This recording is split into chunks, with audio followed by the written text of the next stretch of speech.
This is your master teacher for physics, Ramadevi. So, మనం already classes start చేసేసాము separately for class 9th and 10th. IIT Foundation in Vedantu Telugu is targeted for especially 9th and 10th students. And IIT Foundation course అంటే ఏమిటి, ఎందుకు, ఎలా, ఇవన్నీ కూడా already previous క్లాస్లో discuss చేశాను. సో ఆ వీడియో తప్పకుండా చూడండి, because it gives you a knowledge about what is IIT foundation. మీరు ఆఫ్లైన్ కోర్సెస్లో కూడా ఏదైనా స్కూల్కి అడ్మిషన్కి వెళ్తే there you will be preferring general sections ఉంటాయి, IIT ఫౌండేషన్ సెక్షన్స్ కూడా ఉంటాయి. ఇప్పటి రోజుల్లో మీరు ఏ ప్రైవేట్ కాలేజ్కి వెళ్ళినా, అది చిన్న కాలేజ్ అవ్వచ్చు, చిన్న స్కూల్, నాకు కాలేజ్ అలవాటు అయిపోయింది.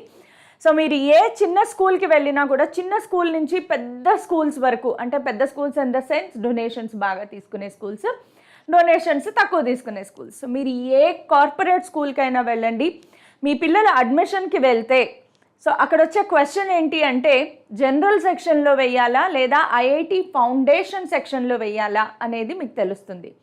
సో IIT ఫౌండేషన్ కోర్స్ అనేది బేసికల్గా స్కూల్ లెవెల్ నుంచి IIT కోసం ఏదైతే కోర్స్ చెప్తారో అది ఫౌండేషన్, అంటే దాని బేసిక్స్ అనమాట. సో ఆ పేరులోనే ఉంది మీకు JEE మెయిన్స్ లేదా నీట్, లేదా యాక్చువల్గా పేరుకి IIT ఫౌండేషన్ అని ఉంటుంది. బట్ నేను చెప్తాను మీకు, ఈ వీడియో పూర్తిగా వినండి, మీకు ఒక మంచి క్లారిటీ వస్తుంది, తప్పకుండా వినాల్సిన వీడియో అనమాట. సో IIT ఫౌండేషన్ కోర్స్ అనేది మీరు ఏ స్కూల్కి వెళ్ళినా కూడా మీకు అక్కడ IIT క్లాసెస్ ఉంటాయి, జనరల్ సెక్షన్స్ ఉంటాయి. సో మీ పిల్లల్ని ఎందులో జాయిన్ చేయించాలి? ఇప్పుడు జనరల్ సెక్షన్లో వేయాలా, IIT ఫౌండేషన్ సెక్షన్లో వేయాలా? జనరల్ సెక్షన్లో అయితే కొంచెం ఒక 10,000 ఎంతో తక్కువ ఉంటుంది ఫీజు. IIT ఫౌండేషన్ అనే పేరు చెప్పగానే ఫీజు కూడా ఎక్కువగానే ఉంటుంది. సో ఫీజు ఎక్కువ పెట్టి IIT ఫౌండేషన్ లాంటి సెక్షన్స్లో పెట్టి పిల్లల్ని చదివించాలా, లేదా ఎప్పుడో ఇంటర్ సెకండ్ ఇయర్ తర్వాత రాసే ఎగ్జామ్స్ కోసం ఇప్పటి నుంచి ఇంత ఎందుకు అని చెప్పేసి జనరల్ సెక్షన్స్లో చదివించాలా? సో ఈ క్వశ్చన్కి మనం క్లారిటీ తెచ్చుకుందాం ఈరోజు క్లాస్లో. అసలు స్కూల్ లెవెల్ నుంచి IIT ఫౌండేషన్ కోర్స్ అవసరమా? Is it really necessary? నిజంగా అవసరమా? Is it necessary? ఇలాగే రాద్దాము. Is it really necessary? School level నుంచి IIT ఫౌండేషన్. IIT ఫౌండేషన్ అంటే ఏంటి? ఆల్రెడీ ప్రీవియస్ క్లాస్లో చెప్పాను నేను. సో ఏదైతే ఇంటర్ సెకండ్ ఇయర్ తర్వాత జరిగే JEE మెయిన్స్, నీట్ లేదా ఇంకా ఏదైనా కాంపిటేటివ్ ఎగ్జామ్స్ అన్నిటికీ ప్రిపేర్ అయ్యే వాళ్ళు స్కూల్ లెవెల్ నుంచి ఆ ఎగ్జామ్స్కి సంబంధించిన బేసిక్స్ ఏవైతే ఉన్నాయో అవి నేర్చుకుంటారనమాట. సో స్కూల్ లెవెల్ నుంచి అవసరమా? పిల్లల స్వాతంత్రం అంతా పోగొట్టేసి పిల్లల్ని రాచి రంపాన్ని పెట్టేసి వాళ్ళని రుద్దేస్తున్నారు, ఇలాంటి ఫీలింగ్స్ అయితే వస్తాయి. ఎస్, ఇలాంటి ఫీలింగ్స్ ఎందుకు అంటే పిల్లలకి స్వాతంత్రం ఉండాలి, వాళ్ళకి ఆడుకోవడానికి టైం ఉండాలి, నార్మల్ సిలబస్ చదవడమే చాలా ఎక్కువ, దానితో పాటు మళ్ళీ ఎక్స్ట్రాగా IIT కోచింగ్ సెపరేట్గా ఫౌండేషన్ కోర్స్ అనేది పెట్టి పిల్లలకి ఉన్న టైంని కూడా అక్కడ అవగొట్టేసి వాళ్ళకి స్ట్రెస్ పెరిగేలాగా చేస్తున్నామా? ఇది స్ట్రెస్ అని ఎవరికి అనిపిస్తుంది? ఫస్ట్ ఆఫ్ ఆల్ అంటే ఎవరైతే రెడీగా లేరో, లైక్ కొంతమందికి చూడండి ఆల్రెడీ మైండ్లో ఫిక్స్ అయిపోయి ఉంటారు, నేను ఒక సాఫ్ట్వేర్ ఇంజనీర్ అవ్వాలి, లేదా నేను ఒక సాఫ్ట్వేర్ ఫీల్డ్లోకి ఎంటర్ అవ్వాలి, లేదా నేను ఒక ఎలక్ట్రికల్ కంపెనీలో లైక్ HCL అవ్వచ్చు, లేదంటే ఇంటెల్ అవ్వచ్చు, అలాంటి కంపెనీస్లో ఒక చిప్ డిజైనర్గా అవ్వాలి, ఇలాంటివి కొంతమందికి అంబిషన్స్ ఉంటాయి. కానీ కొంతమంది ఏంటంటే నేను మార్కెటింగ్ సైడ్ వెళ్దాం అనుకుంటున్నాను, వాళ్ళకి ఎక్కువ ఇంట్రెస్ట్ ఉంటుంది, మార్కెటింగ్లో ఇంట్రెస్ట్ ఉంటుంది, MBA చేయాలి లేదా BBM చేయాలి లేదా IIMsలో చదవాలి, ఇలాంటి గోల్ కొంతమందికి ఉంటుంది. సో ఫస్ట్ ఆఫ్ ఆల్ ముందే చెప్తున్నాను, ఎవరైతే who are interested, those who are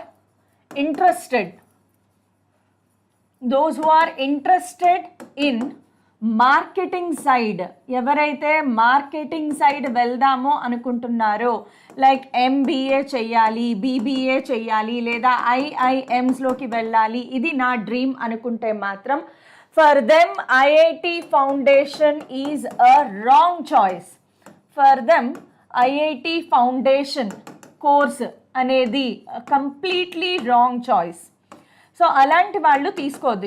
ఇవాళ రేపట్లో చాలామంది పిల్లలకి ఇప్పుడు బికాస్ ఇంటర్నెట్ అవైలబిలిటీలో ఉంది, మీకు బోల్డ్ అన్ని ఆప్షన్స్ ఉన్నాయి, సోర్సెస్ ఉన్నాయి. లైక్ ఏ కోర్స్ చదివితే ఎలాంటి జాబ్స్ వస్తాయి, లైఫ్లో సెటిల్ అవ్వాలి అంటే ఎటువైపు వెళ్ళొచ్చు. ఇప్పుడు పిల్లలకి ఆలోచించడానికి అవేర్నెస్ కోసం యూట్యూబ్ కానీ, ఇన్స్టా కానీ, ఫేస్బుక్ కానీ, ట్విట్టర్ కానీ ఇలా చాలా సోర్సెస్ ఉన్నాయి, ఇంటర్నెట్ సోర్సెస్. మీరు బోల్డ్ అంత ఇన్ఫర్మేషన్ని గ్యాదర్ చేసుకుంటున్నారు.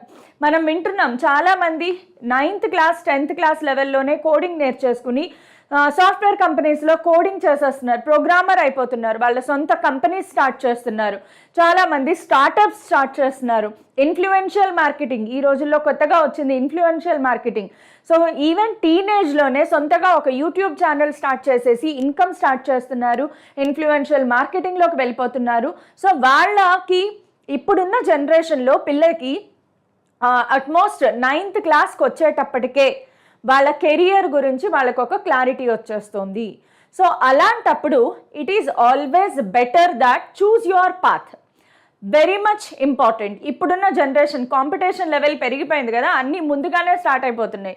ఎక్కడో ఒకప్పుడు 10 years బ్యాక్ అయితే ఎప్పుడో 20 years తర్వాత ఇంజనీరింగో, బీటెక్ లేదంటే డిగ్రీ కోర్సో ఏదో ఒకటి అయిన తర్వాత జాబ్ గురించి ఆలోచించేవాళ్ళు. కానీ ఇప్పుడున్న జనరేషన్ ఎంత ఫాస్ట్గా ఉన్నారు అంటే వాళ్ళ టీనేజ్ లెవెల్లోనే school almost 8th class 9th క్లాస్కి ఎంటర్ అయ్యేటప్పటికి they have a complete clarity about their career. వాళ్ళు ఏ దారిలో వెళ్ళాలనుకుంటున్నారు అనేది అప్పుడే చూస్ చేసుకుంటున్నారు. సో ఈ డెసిషన్ మేకింగ్ అనేది చాలా ఇంపార్టెంట్. బికాస్ మీ కెరియర్ మీరు ఇష్టపడింది చేస్తే ఇంకా బాగా చేయగలుగుతారు. సో ఫస్ట్ ఆఫ్ ఆల్ ఎవరికైనా మార్కెటింగ్ సైడ్ నాకు వెళ్ళాలనుకుంటున్నాను, నేను ఒక స్టార్టప్ చేయాలనుకుంటున్నాను, లేదంటే నేను ఒక మార్కెటింగ్ సైడ్ బిజినెస్ సైడ్ వెళ్దాం అనుకుంటున్నాను, వాళ్ళకి మాత్రం ఇది ఫౌండేషన్ కోర్స్ అనేది కంప్లీట్లీ రాంగ్ చాయిస్. ఎస్, అలాంటి వాళ్ళకి ఇది చాలా స్ట్రెస్ఫుల్గా అనిపిస్తుంది. బట్ ఎవరికి స్ట్రెస్ఫుల్గా అనిపించదు. మనం కావాలి అనుకున్నది దక్కించుకోవాలి అంటే ఖచ్చితంగా కష్టపడాలి.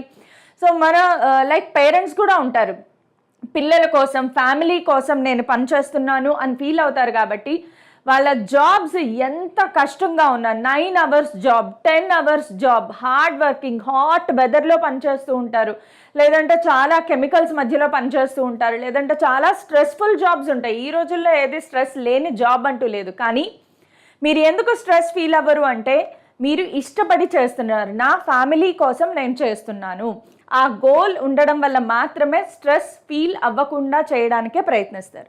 సో అలాంటిదే ఇది కూడా సేమ్. ఒక student if he is determined that, లేదా పేరెంట్స్ కూడా పిల్లలకు అర్థమయ్యేలాగా చెప్పచ్చు, like at the end of 12th class inter 2nd year అయిపోయిన తర్వాత వాళ్ళ కెరియర్కి సంబంధించి, వాళ్ళ జాబ్కి సంబంధించి వాళ్ళు కోర్సెస్ అనేవి సెలెక్ట్ చేసుకోవాలి. నేను ఇంటర్ తర్వాత ఏ కోర్సులోకి వెళ్ళాలి అనేది స్కూల్ లెవెల్ నుంచే ఆలోచించడం తప్పేమీ కాదు, అండ్ చాలామంది ఆలోచించేస్తున్నారు కూడా. సో మీరు కూడా హరియప్, టేక్ అ డెసిషన్. మీరు 9th క్లాస్లో ఉన్నారా, you are at the right age to choose your career. తప్పేం లేదు, 9th క్లాస్లో కెరియర్ అనుకున్నారు, ట్రై చేయండి, ఆ పాత్లో వెళ్ళడానికి ట్రై చేయండి. ఆ కెరియర్కి వెళ్ళడానికి ఎలాంటి స్టడీస్ చేయాలి, లేదా ఎలాంటి ఎఫర్ట్స్ పెట్టాలి, ఇవన్నీ తెలుసుకోండి. కొంత దూరం వెళ్ళిన తర్వాత మేబీ ఎస్ నేను అనుకునేది నాకు అంత కంఫర్ట్గా అనిపించట్లేదు అనిపిస్తే కెరియర్ మార్చుకోవడానికి మీకు బోల్డ్ అంతే ఏజ్, ఎనర్జీ అన్నీ మీ దగ్గర ఉంటాయి. కాబట్టి start thinking from 9th class onwards.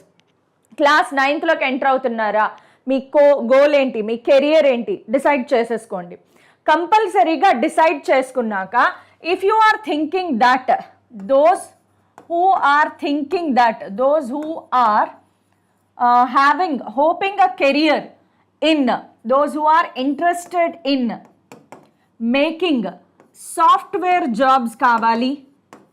Software జాబే అక్కర్లేదు, సాఫ్ట్వేర్ జాబ్ అవ్వచ్చు, సాఫ్ట్వేర్ స్టార్టప్ అవ్వచ్చు, ఎనీథింగ్ రిలేటెడ్ టు సాఫ్ట్వేర్. అది జాబ్ అయినా అవ్వచ్చు, లేదంటే ఒక స్టార్టప్ అవ్వచ్చు, ఒక బిజినెస్ అవ్వచ్చు, ఏదైనా అవ్వచ్చు సాఫ్ట్వేర్ ఫీల్డ్కి సంబంధించి, లేదా హార్డ్వేర్ కూడా. Yes, software plus hardware. Like electronic side వెళ్దాం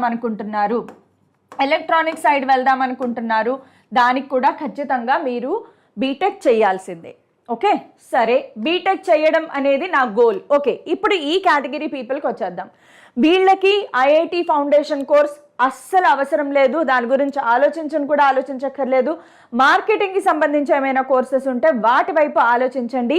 సో వీళ్ళ గురించి మనం ఇప్పుడు మాట్లాడలేదు, మనం ఈ గ్రూప్ ఆఫ్ పీపుల్ గురించి మాట్లాడదాం. ఎవరైతే వాళ్ళ కెరియర్ ఎడ్యుకేషన్ సైడ్ కానీ, లేదంటే సాఫ్ట్వేర్ సైడ్ కానీ, హార్డ్వేర్ సైడ్ కానీ, ఇంజనీరింగ్ సైడ్ చేద్దాము అనుకుంటున్నారు.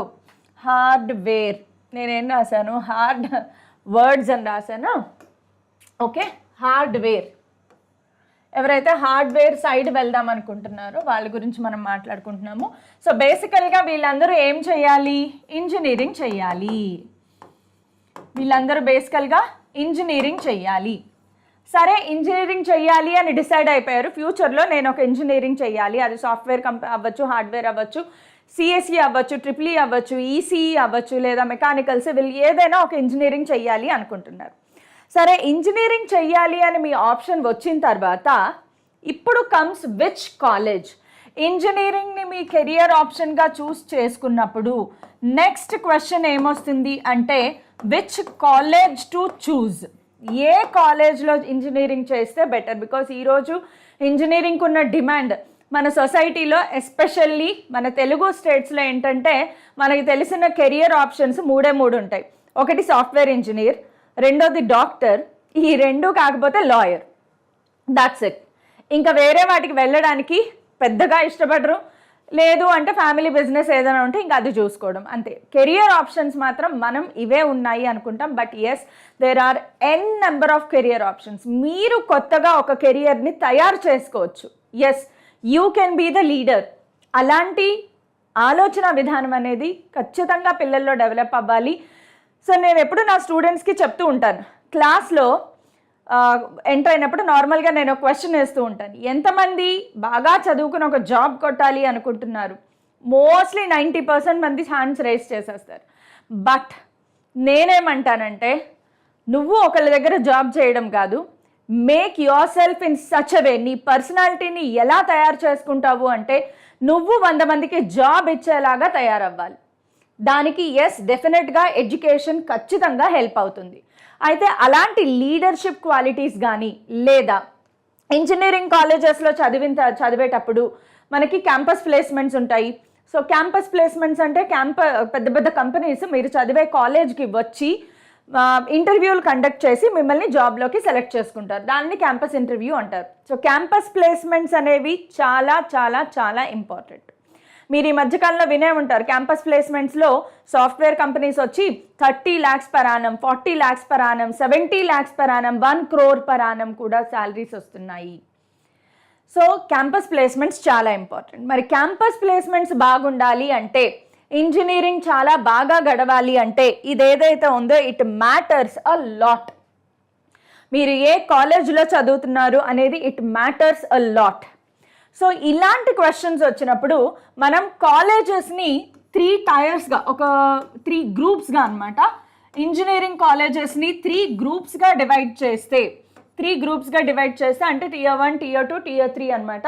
సో మనం Level 1, Level 2, Level 3 అని పెడదాము. సో Tier 1, Tier 2, Tier 3 అర్థమవుతుందా? Level 1, Level 2 and Level 3. Level 3 అంటే lowest category, highest category, medium category and lowest category. వీటినే మనము Tier 1 colleges, Tier 2 colleges and Tier 3 colleges అనుకుంటే, the first and foremost important Tier 1 కాలేజెస్లో ఏమేమి వస్తాయి అంటే the IITs. All IIT colleges come under Tier 1. అంటే మన ఇండియా మొత్తంలో top most college, highest rated colleges ఏమైనా ఉన్నాయి అంటే ఐఐటి కాలేజెస్. వాటి తర్వాత మీరు ప్రిఫరెన్స్ ఇవ్వచ్చు NIT, National Institute of Technology. ఇవి కూడా సెంట్రల్ గవర్నమెంట్ ద్వారా రన్ అవుతాయి. So first preference to IIT colleges, then preference to NIT colleges. ఇంకా కొంచెం వెళ్ళాలి అంటే జిఎఫ్టీస్ అని ఉంటాయి, government funded technological universities. So వాటిలో కూడా వెళ్ళొచ్చు. ఇవి మాత్రమే Tier 1 కాలేజెస్. ట్రిపుల్ ఐటీస్ కూడా ఉంటాయి ఇందులో. ట్రిపుల్ ఐటీస్ ఏంటి అంటే, యాక్చువల్గా ట్రిపుల్ ఐటీస్ మనకి 2 రకాలు ఉంటాయి. స్టేట్ గవర్నమెంట్ ద్వారా నడపబడే ట్రిపుల్ ఐటీస్ వేరే ఉంటాయి, సెంట్రల్ గవర్నమెంట్ ద్వారా నడపబడే ట్రిపుల్ ఐటీస్ వేరే ఉంటాయి. ఇవన్నీ కూడా they come under Tier 1 colleges. అంటే ఇండియాలో టాప్ మోస్ట్ కాలేజెస్ పేర్లు ఏమైనా చెప్పమ్మా అంటే ఫస్ట్ వచ్చేవి ఇవే ఉంటాయి. సో Tier 1 కాలేజెస్ అంటే ఇవి. నెక్స్ట్ లెవెల్ 2 అంటే Tier 2 కాలేజెస్కి వచ్చేటప్పటికి ఏంటంటే ఇవన్నీ కూడా మోస్ట్లీ డీమ్డ్ యూనివర్సిటీస్ ఉంటాయి, whose NIRF ranking, deemed universities whose NIRF ranking అనేది greater than NIRF ranking should be, వాటి గ్రేటర్ దాన్ అనేది should not be greater than 200, అంటే ర్యాంకింగ్ అనేది లెస్ దాన్ 200 ఉండాలి. NIRF ర్యాంకింగ్ ఇస్తుంది ఇంజనీరింగ్ కాలేజెస్కి. ఇట్స్ గవర్నమెంట్ రిలేటెడ్ ఒక సంస్థ, ఇది ఇంజనీరింగ్ కాలేజెస్కి రేటింగ్స్ ఇస్తుంది. సో NIRF ర్యాంకింగ్ 200 కంటే ఎక్కువ ఉంది అంటే ఆ కాలేజ్లో జాయిన్ అవ్వడం అనవసరం. నెక్స్ట్ లెవెల్ 3కి వచ్చేటప్పటికి ఇవి ఏంటి అంటే లోకల్ కాలేజెస్, మనకి లోకల్ ప్రైవేట్ కాలేజెస్ ఏవైతే ఉంటాయో గవర్నమెంట్కి అఫిలియేట్ అయి ఉంటాయి అన్నమాట. మనకి 2 రకాల యూనివర్సిటీస్ ఉంటాయి, deemed universities and affiliated universities. So local private colleges ఏవైతే ఉంటాయో వీటిని Tier 3గా తీసుకోవచ్చు, because basing on again packages and level. మీకు తెలుసు IIT, NIT, GFT, IITs. ఈ IITs ఏంటి అంటే సెంట్రల్ గవర్నమెంట్ ద్వారా నడపబడేవి.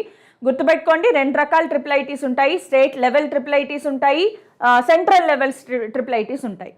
సో ఇలా ఎందుకు డివైడ్ చేశాము అంటే basing on the level what they are maintaining. వాళ్ళు అక్కడ ఉండే ప్రొఫెసర్స్ కానీ, అక్కడ ఉండే అంబియన్స్ కానీ, అక్కడికి వచ్చే స్టూడెంట్స్, అడ్మిట్ అయిన స్టూడెంట్స్ కానీ, వీళ్ళందరినీ బేస్ చేసుకుని at the end not least but the campus placements, అక్కడ వచ్చే ప్యాకేజెస్ ఎలా ఉంటాయి. హైయెస్ట్ ప్యాకేజెస్ ఇన్ ఇండియా ఎక్కడైనా వస్తున్నాయి అంటే అవి కేవలం ఈ సెక్టార్లో మాత్రమే. ఆ తర్వాత ప్యాకేజెస్ వీళ్ళకి వస్తాయి, ఆ తర్వాత లీస్ట్ ప్యాకేజెస్ వీళ్ళకి వస్తాయి. సో ఇప్పుడు చెప్పండి, మీరు ఏ కాలేజ్లో జాయిన్ అవుదాం అనుకుంటున్నారు? హైయెస్ట్ ప్యాకేజెస్, హైలీ రేటెడ్ కాలేజెస్లో చదువుదాం అనుకుంటున్నారా, లేదంటే ఒక మోడరేట్ ఆర్ యావరేజ్ ఆర్ దానికన్నా తక్కువ రేంజ్ కాలేజెస్లో చదువుదాం అనుకుంటున్నారు? ఆబ్వియస్లీ ఎవరైనా కూడా హైలీ రేటెడ్ కాలేజెస్లోనే చదువుదాం అనుకుంటున్నారు. మరి ఇలాంటి కాలేజెస్లో చదువుదాము అనుకుంటే గనక ఓకే, ఇదంతా కూడా ఎవరికి అంటే MPC స్టూడెంట్స్కి. మరి బైపీసీ సంగతి ఏంటి మేడం? బైపీసీ వాళ్ళకు కూడా ఏమేమి ఎగ్జామ్స్ ఉన్నాయి, ఇంపార్టెంట్ ఎగ్జామ్స్ ఏం చెప్పండి బైపీసీ వాళ్ళకి వచ్చేటప్పటికి. ఒకవేళ మీరు బయాలజీలో ఇంట్రెస్టెడ్ ఉన్నారు, నేను బైపీసీ సైడ్ వెళ్దాము అనుకున్నారు. సో బైపీసీ వాళ్ళకు ఉన్న ఆప్షన్స్ ఏంటి? ఒకటి ఎయిమ్స్, వినే ఉంటారు ఎయిమ్స్. రెండోది ఏంటి? NEET exam. ఆ తర్వాత లాస్ట్లో వచ్చేది ఏంటి అంటే ఎంసెట్ మెడిసిన్ వాళ్ళకు కూడా జరుగుతుంది. So EAMCET exam, right? So మరి ఎయిమ్స్లోకి వెళ్దాం అనుకుంటున్నారా? ఈ 2 టాప్ రేటెడ్ Tier 1 కాలేజెస్ అంతే, national wide examinations. So national wide examinations, ఇప్పుడు మీరు బైపీసీలో ఒక మంచి డాక్టర్ అవ్వాలి అంటే ఖచ్చితంగా ఎయిమ్స్ కానీ నీట్ కానీ కొట్టాల్సిందే. ఎయిమ్స్ నీట్ ఏంటి? నేషనల్ లెవెల్ ఎగ్జామినేషన్స్, అంటే మొత్తం దేశం మొత్తంలో ఉండే పిల్లలందరూ కాంపీట్ చేసే ఎగ్జామినేషన్స్. సిమిలర్లీ IIT, NITs, IIITsలోకి మీకు అడ్మిషన్ కావాలి. ఇక్కడ అడ్మిషన్ కావాలి అంటే ఖచ్చితంగా మీరు JEE mains, joint entrance examination. జేఈలో 2 రకాల ఎగ్జామ్స్ జరుగుతాయి, 2 లెవెల్స్ ఆఫ్ ఎగ్జామ్స్. జేఈలో ఫస్ట్ లెవెల్ ఆఫ్ ఎగ్జామ్స్ ఏంటి అంటే మెయిన్స్ అంటారు. ఇది 2 షిఫ్ట్స్లో జరుగుతుంది మనకి. ఎనీవేస్, సో జేఈ మెయిన్స్లో క్వాలిఫై అయితేనే నెక్స్ట్ అడ్వాన్స్డ్ లెవెల్ ఎగ్జామ్ జరుగుతుంది. Advanced level exam first JEE mains రాస్తారు, అది క్వాలిఫై అయితే అడ్వాన్స్డ్ ఎగ్జామ్ రాస్తారు. అడ్వాన్స్డ్ ఎగ్జామ్ కూడా క్వాలిఫై అయితేనే IITsలో మనకి సీట్ వస్తుంది. సరే, ఒకవేళ అడ్వాన్స్డ్ క్వాలిఫై అవ్వలేదు, అట్లీస్ట్ జేఈ మెయిన్స్ క్వాలిఫై అయితే NITsలో సీట్ వస్తుంది, GFTsలో వస్తుంది, IIITsలో వస్తుంది. ఇవన్నీ కూడా హైలీ బ్రాండెడ్ కాలేజెస్. ఇండియాలో టాప్ మోస్ట్ కాలేజెస్ అంటే ఇవే. సరే, మరి జేఈ మెయిన్స్ ఎగ్జామ్ గురించి ఒకసారి మాట్లాడుకుంటే, జేఈ మెయిన్స్లో టోటల్గా సీట్లు ఉండేవి, టోటల్గా ఆన్ అన్ యావరేజ్ మొత్తం NITs, IIITs, GFTs అన్నీ కలిపేసుకుంటే అప్రాక్సిమేట్గా 1,20,000 సీట్లు మాత్రమే ఉంటాయి. ఇంకా మొత్తం ఇంకా చివరాక లాస్ట్ ప్రతి సీటు కలుపుకుంటూ వెళ్తే టోటల్గా 1,20,000 సీట్స్ ఉంటాయి. యాక్చువల్గా అన్నీ కూడా ఫిలప్ అవ్వవు. ప్రతి ఇయర్ దాదాపు ఒక 70,000 సీట్స్ మాత్రమే ఫిలప్ అవుతాయి. ఇవన్నీ కలుపుకున్నాను అనమాట. మీరు ఓన్లీ ఐఐటీస్ గురించి మాత్రమే మాట్లాడితే మాత్రం ఓన్లీ 22 అంటే గర్ల్స్ రిజర్వేషన్ కూడా కలుపుకొని అన్నీ కలుపుకుంటే ఒక 20,000 సీట్లు మాత్రమే ఉంటాయి. కానీ జేఈ లాంటి ఎగ్జామ్కి ఎంతమంది కంపీట్ చేస్తారు తెలుసా? ఎవ్రీ ఇయర్ ఇవి నెంబర్ ఆఫ్ సీట్స్ గురించి మాట్లాడుతున్నాం. ఎవ్రీ ఇయర్ ఎంతమంది కంపీట్ చేస్తారు తెలుసా? నియర్లీ అప్రాక్సిమేట్గా 10 lakh స్టూడెంట్స్ ఈ ఎగ్జామ్ రాస్తారు. 10 lakh స్టూడెంట్స్ 1 lakh సీట్ల కోసం కంపీట్ చేస్తున్నారు. ఇప్పుడు ఇంత కాంపిటీషన్ అవసరమా? 10 లక్షల మంది 1,00,000 సీట్ల కోసం ఎగ్జామ్ రాస్తున్నారు అంటే మీరు అక్కడ అర్థం చేసుకోవాలి దీని వాల్యూ ఏంటి. అంత వాల్యూ ఉందన్నమాట. అసలు తిరుగులేని వాల్యూ ఏదైనా ఉంది అంటే ఇక్కడ సీట్ సంపాదించుకోవడం. సో ఐఐటీస్లో వచ్చిన ప్రతి ఒక్కరికి హైయెస్ట్ ప్యాకేజ్ వచ్చేస్తుందా అంటే కాదు. కానీ ఐఐటి ఎన్ఐటీస్లో చదివిన వాళ్ళందరి లైఫ్ ఖచ్చితంగా ఇక్కడ చదివిన వాళ్ళ లైఫ్ కంటే చాలా బెటర్గా లీడ్ చేస్తారు కెరియర్ పరంగా. వాళ్ళు స్టార్టప్లు స్టార్ట్ చేసిన లేదంటే మీరు చూడండి ఇప్పుడు ఇండియాలో టాప్ మోస్ట్ స్టార్టప్స్ ఏవైతే ఉన్నాయో ఆ స్టార్టప్స్ చేసిన వాళ్ళందరూ కూడా alumni of IIT or NITs. Yes, IIT ఎన్ఐటీస్లో చదివిన వాళ్ళు పెద్ద పెద్ద శాలరీస్ ఉన్న అంటే ప్యాకేజెస్ ఉన్న సాఫ్ట్వేర్ జాబ్లు కొట్టడమే కాదు, వాళ్ళు ఓన్గా స్టార్టప్స్ కూడా స్టార్ట్ చేస్తున్నారు. ఏ లెవెల్లో అంటే అవి స్టార్ట్ చేస్తే హ్యూజ్ సక్సెస్ అనమాట. సో అలాంటి అవేర్నెస్ని అలాంటి లైఫ్ స్టైల్ని ఇవ్వగలిగే కాలేజెస్ ఏమైనా ఉన్నాయి అంటే అవి ఎన్ఐటీస్ అండ్ ఐఐటీస్. ఇక్కడ దొరికే అంబియన్స్ కానీ, ఎందుకంటే మీరు ఇమాజిన్ చేయండి 10 లక్షల మందికి కాంపిటీషన్ ఇచ్చి ఐఐటీస్లోకి రాగలిగాడు అంటే వాడి మైండ్ సెట్ ఆల్రెడీ ఒక మంచి మెచ్యూర్డ్ లెవెల్లో ఉంటుంది. అలాంటి మెచ్యూర్డ్ లెవెల్లో ఉండే పిల్లలు అందరూ కలిసి ఒక చోట ఉన్నప్పుడు చాలా గొప్ప గొప్ప థాట్స్ చాలా గొప్ప గొప్ప ఆలోచనలు అనేవి పుడతాయి. సో లైఫ్ ఖచ్చితంగా బెటర్గా ఉంటుంది. And these are highest rated colleges in ఇండియాలో టాప్ మోస్ట్ కాలేజెస్. సో ఖచ్చితంగా వాటి స్టాండర్డ్స్ అలా మెయింటైన్ చేయడానికి ఆ కాలేజ్ అథారిటీస్ వాళ్ళు అంటే గవర్నమెంట్ ఖచ్చితంగా ఆ స్టాండర్డ్స్ని మెయింటైన్ చేస్తారు. సో ఇప్పుడు ఫిక్స్ అయిపోయారా లేదా? కొడితే అందుకే మరి ఇంతమంది ఎందుకు కంపీట్ చేస్తారు అంటే for a better life, always for a better life. So better life కోసం పోరాటం అనేది చెయ్యాలి, తప్పదు. సో ఇప్పుడు ఇంత కాంపిటీషన్లో మీరు ఒకసారి అబ్జర్వ్ చేస్తే కనుక ఇన్ని సీట్ల కోసం ఇంతమంది కంపీట్ చేస్తున్నారు కదా, ఇంతమందికి కాంపిటీషన్ ఇవ్వడానికి కేవలం ఇంటర్ ఫస్ట్ ఇయర్ సెకండ్ ఇయర్లో ప్రిపేర్ అయిపోతే సరిపోతుందా? ఒక 2 ఏళ్ళు తెగ చదివేశాను సరిపోతుందా అంటే డెఫినెట్గా సరిపోదు ఇప్పుడున్న కాంపిటేటివ్ వరల్డ్లో. ఇక్కడ ఇంకొక పాయింట్ చెప్తాను చూడండి.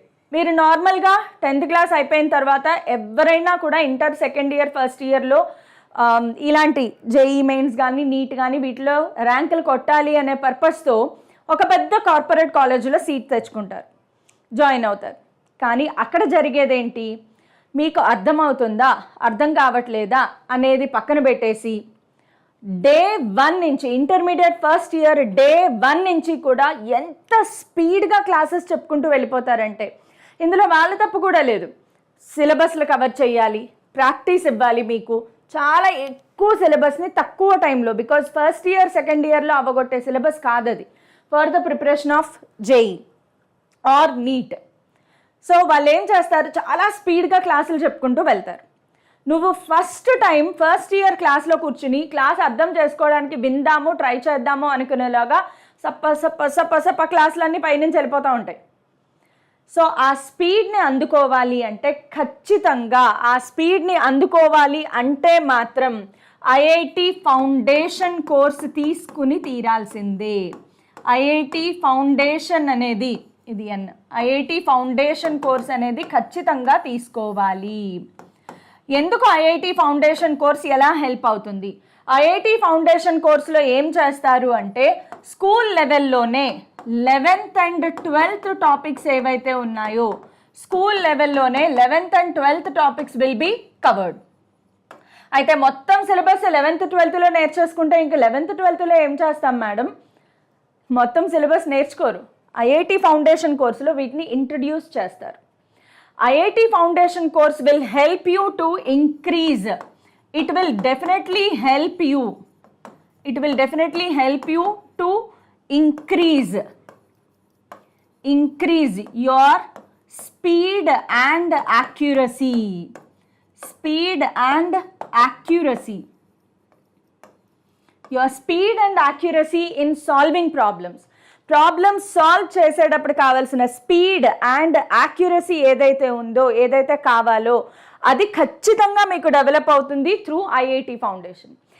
చాలా స్కూల్స్లో అండ్ మీరు ఒకవేళ కనుక అబ్జర్వ్ చేస్తే ఈ జేఈ కానీ నీట్ కానీ వీటిలో ఏఐఆర్ ర్యాంక్ 1 వాళ్ళు ఎవరైతే ఉన్నారో వాళ్ళందరూ ఖచ్చితంగా వాళ్ళ స్కూల్ లెవెల్లో ఫౌండేషన్ కోర్స్ తీసుకునే ఉంటారు. ఐఐటిలో ర్యాంక్ కొట్టే ప్రతి స్టూడెంట్ని మీరు అబ్జర్వ్ చేయండి, ఏఐఆర్ ర్యాంక్ వచ్చిన వాళ్ళందరూ కూడా ఖచ్చితంగా వాళ్ళ స్కూల్ లెవెల్లో ఫౌండేషన్ కోర్స్ అటెంప్ట్ చేసి ఉంటారు. అయితే స్కూల్ లెవెల్లో 11th 12th చదివేస్తే ఆ మొత్తం సిలబస్ అంతా మళ్ళీ మీరు ఇంటర్కి వచ్చిన తర్వాత గుర్తుంటుందా అంటే ఏ ఒక్క స్టూడెంట్కి గుర్తుండదు. సమస్య లేదు. ఎప్పుడో 8th క్లాస్లో 9th క్లాస్లో నేర్చుకున్న ఇంటర్ ఫస్ట్ ఇయర్ సిలబస్ మీరు ఇంటర్ ఫస్ట్ ఇయర్కి వచ్చిన తర్వాత మీకు యాజ్ ఇట్ ఈస్ అలా గుర్తుంటుందా అంటే కాదు. కానీ ఎందుకు ఉపయోగపడుతుంది అంటే దీనికి మీరు ఇంటర్ ఫస్ట్ ఇయర్కి వచ్చేసరికి ప్రాబ్లమ్స్ అంటే భయం పోతుంది, ఒక రకమైన కాన్ఫిడెన్స్ మీలో డెవలప్ అవుతుంది. ప్రాబ్లమ్స్ని ఎలా సాల్వ్ చేయాలి, షార్ట్ కట్స్ షార్ట్ ట్రిక్స్ ఎలా ఆలోచించాలి, ఆ ఆలోచన విధానం బలపడుతుంది. సో దానికోసం ఐఐటి ఫౌండేషన్ మీరు తీసుకోవాలి. ఖచ్చితంగా దానికోసమే ఐఐటి ఫౌండేషన్ తీసుకోవాలి. లేదు అంటే ఇంటర్ ఫస్ట్ ఇయర్లో ఫ్రెష్గా కూర్చుని ప్రాబ్లమ్స్ చేద్దాము అంటే it will take very very long time. First year second ఇయర్లో అంత టైం ఉండదు. స్పీడ్ కావాలి, స్పీడ్తో పాటు యాక్యురసీ ఉండాలి. మీరు ఇప్పుడు అబ్జర్వ్ చేస్తే కనుక ఈవెన్ ఎంసెట్ లాంటి ఎగ్జామ్స్ కూడా జేఈ మెయిన్స్ లెవెల్లో చాలా టఫెస్ట్గా వస్తున్నాయి. ఇలాంటి ఎగ్జామ్స్, ఇంత టఫ్ ఎగ్జామినేషన్స్ని మీరు ఫేస్ చేయాలి. ఇప్పుడు జేఈ మెయిన్స్ లెవెల్కి అలాగే ఎంసెట్ లెవెల్కి ఏమాత్రం డిఫరెన్స్ లేదు. అంత టఫ్ లెవెల్ క్వశ్చన్స్ వస్తున్నాయి. బికాస్ కాంపిటీషన్ పెరిగిపోయింది. కాంపిటీషన్ని కట్ చేయాలి అంటే పేపర్స్ టఫ్గా వస్తున్నాయి. సో టఫ్గా వచ్చే పేపర్స్ని, లెందీగా వచ్చే పేపర్స్ని ఫేస్ చేయాలి అంటే ఒక రకమైన కాన్ఫిడెన్స్ కావాలి. ఇక్కడ చాలా స్ట్రాంగ్ కాన్ఫిడెన్స్ కావాలి. ఆ కాన్ఫిడెన్స్ ఎవరిస్తారు అంటే ఐఐటి ఫౌండేషన్ కోర్స్ ఇస్తుంది. సో వేదాంతు తెలుగులో కూడా ఈ ఉద్దేశంతోనే మేము ఐఐటి ఫౌండేషన్ కోర్స్ అనేది స్టార్ట్ చేశాము. సో వేదాంతు తెలుగులో మనం చేసేది ఏంటి అంటే first of all 9th 10th మాత్రమే మనం స్టార్ట్ చేశాము. So 9th class and 10th క్లాస్కి సంబంధించి ఫస్ట్ 2 monthsలో ఆర్ ఫస్ట్ 2.5 monthsలో మనము స్టేట్ సిలబస్ ఏదైతే ఉందో అది మనం కంప్లీట్ చేసేస్తాం. Whether it is TS are AP రెండు కవర్ చేస్తాం ఇక్కడ. సో ఏపీ అండ్ టీఎస్కి సంబంధించి స్టేట్ సిలబస్ బుక్, మీ టెక్స్ట్ బుక్లో ఏదైతే సిలబస్ ఉందో మ్యాథ్, ఫిజిక్స్, కెమిస్ట్రీ మొత్తం 3 కూడా 2 months ఆర్ 2.5 monthsలో కంప్లీట్ అయిపోతుంది. అది అయిపోయిన తర్వాత క్లాస్ 9th వాళ్ళకి 11th క్లాస్ సిలబస్ అంటే ఇంటర్ ఫస్ట్ ఇయర్ సిలబస్ చెప్తాము. అలాగే క్లాస్ 10th వాళ్ళకి inter second year syllabus start చేస్తాం. Yes, it is very much important. Hard work never fails.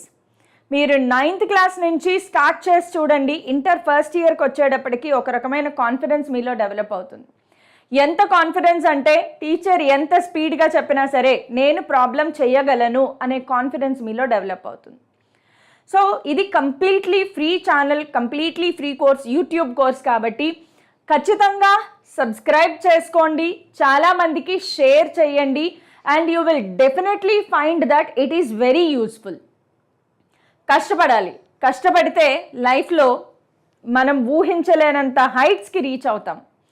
So 9th and 10th classes వాళ్ళకి strategy అర్థమైంది కదా. First బిగినింగ్లో AP and TS state board syllabus complete అయిపోతుంది. అది complete అయిపోయిన తర్వాత 9th క్లాస్ వాళ్ళకి ఫస్ట్ ఇయర్ సిలబస్ చెప్తాము, 10th క్లాస్ వాళ్ళకి సెకండ్ ఇయర్ సిలబస్ చెప్తాము. కంప్లీట్గా ఫాలో అవ్వండి బికాస్ స్టేట్ సిలబస్ అవగొట్టేయడం చాలా easy. So almost September, October, November, December 4 months మీకు ఫ్రీ టైం ఉంటుంది. సో కేవలం స్టేట్ సిలబస్ మీద పెట్టే కంటే ఈ 4 months time IIT foundation course మీద పెట్టండి. ఖచ్చితంగా మీలో ఒక కాన్ఫిడెన్స్ టువర్డ్స్ యువర్ ఎడ్యుకేషన్ అనేది మీరు గమనిస్తారు. ఖచ్చితంగా జరిగి తీరుతుంది because it is a completely free course.